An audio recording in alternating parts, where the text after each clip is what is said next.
Hello everyone, welcome to English Step by Step. In this video we are going to learn the months of the year. You will also learn the correct writing and pronunciation.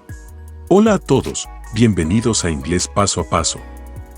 En este video vamos a aprender los meses del año, además aprenderás la escritura y pronunciación correcta. Let's begin. Months of the year. January. Enero, February. febrero, March. marzo, April. abril, May. mayo, June. junio, July. julio, August. agosto, September. septiembre,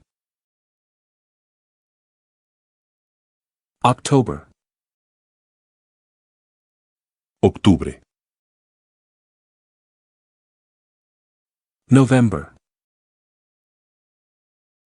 noviembre, December. diciembre. Repeat again.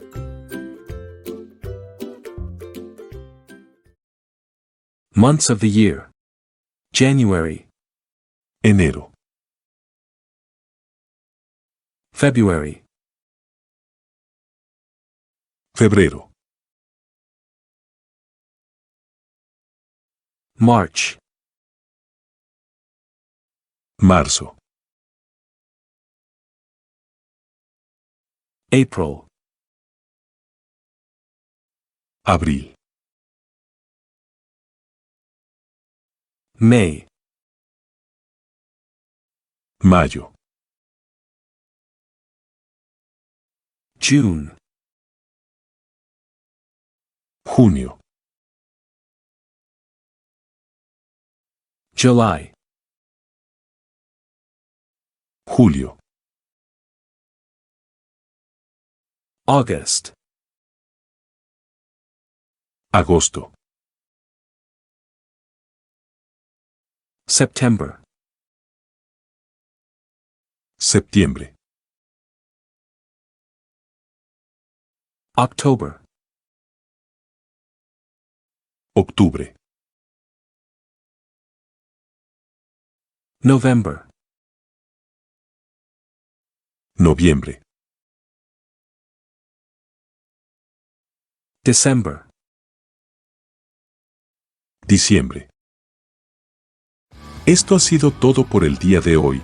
Espero que el video haya sido de mucha utilidad para ustedes, y si fue así regalen un like, manito arriba, suscríbase a nuestro canal y no se olvide de activar la campanita de notificaciones. Bueno, esto fue Inglés Paso a Paso.